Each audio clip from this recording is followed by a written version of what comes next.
What's up, YouTube? For today's video, with a Chien-Pao sweep. Chien-Pao is part of the Ruins of Treasure Quartet.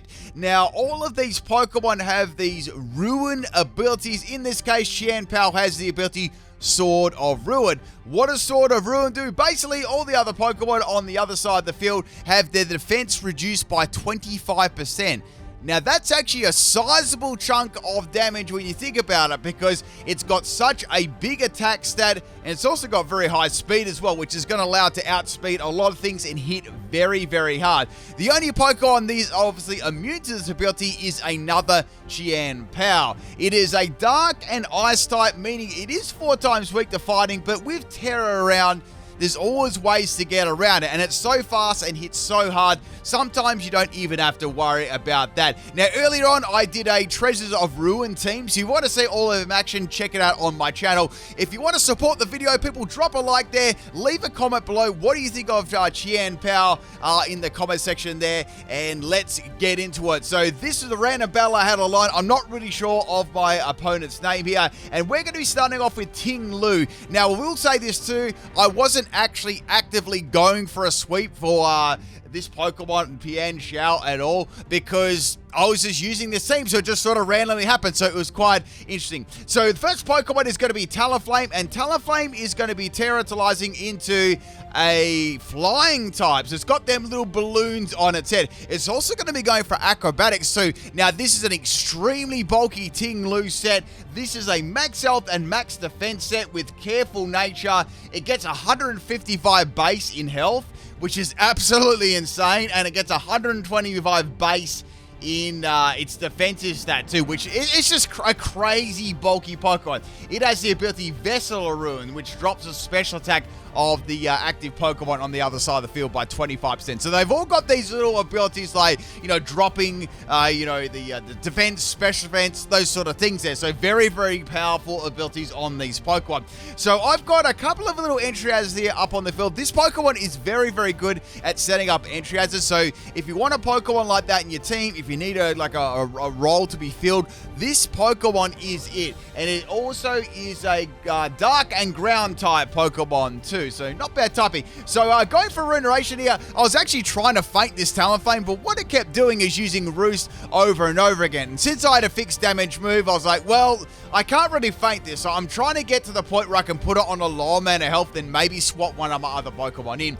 In the end, I was thinking to myself, you know what? Maybe it might be better if I just go for Memento here and drop the stats of the Talonflame and then swap in Chien-Pao and see where we can get the sweep here. All right, people. This Pokemon is absolutely broken. Enjoy.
Alright people, another Focus Sash, my favorite. Let's have a look at the Chien Pao build here. It's fairly straightforward. Now in that video there, I absolutely demolished that person. Like, I only had one Sword Dance and the Sword of Ruin up, and I just completely dumpstered their entire team. Like, Toxapex, it didn't even stand a ghost of a chance. So looking at my EV spread here, firstly we've got Jolly Nature. I like to run Jolly Nature on this because you've already got Sword of Ruin and you've got access to Sword Dance too, which makes this a extremely good fast physical sweeper. Now we got Icicle Crash as the main stab there. If you want to go for something a little bit weaker, you can. I like the base power of it. It is a little bit shaky though, so you got to watch out for that. It's got Sacred Sword, which of course is a very, very handy move to have there, and it's also got Throat Chop too. Now it does actually learn Crunch at the same time, so maybe you want to go for Crunch over Throat Chop. It's got so much attack stat after the Sword Dance and Sword of Ruin, it doesn't really matter too much. And you never know, you got to roll up between, you know, Crunch having a chance of dropping defense or Throat Chop. You're probably going to get a one-hit KO anyway, so I thought Throat Chop might be a little bit more handy. You know, say if the Pokemon lives or use a sound-based move against you, you can live it. But either one of those Dark-type moves is definitely going to do the job. Now, looking at its items for Chien Pao, since this is such a fast sweeping Pokemon, I would recommend two items. I'd recommend Lumberry, which is very, very good for any status moves, any like other just users getting some status on you there. So maybe Flame Body and stuff like that, like you've seen in the blooper just share. You know, Lumberry is very handy. Toxic Spikes, anything on the field, Lumberry is quite good. Another item is Heavy Duty Boots as well. You won't take the damage from Stealth Rock, and you won't have the drop from Sticky Web. So, you know, this Pokemon really likes its nice high base speed, so it can go first. And yeah, that's how I went. So I went with the, don't worry about the Terra Dark type there. I went with the Terra Fighting type, and that changed me into the Fighting type. And, you know, I got around quite a few Pokemon with that. Sometimes, like, Steel types to come in and go. I'd like Scissor going for Bullet Punch. I was able to get around stuff like that. Another actual, like, clever type you could actually swap it into would be a Ghost type, because this is 4 times weak to fighting. So baiting someone into using a fighting move, you could Terra into a Ghost type, get a Sword Dance up, and then, you know, proceed to absolutely annihilate their team. So that's just some strategy there for Chien Pao. And once again, this is a very, very powerful Pokemon. There's a lot of powerful Pokemon in Generation 9. I'm not sure what was going on when these Pokemon were getting designed and, you know, strategies thought up, but man, this is crazy. That's about it for the Chien Pao sweep, people. I hope you really enjoyed it. I'll catch you tomorrow. Peace out.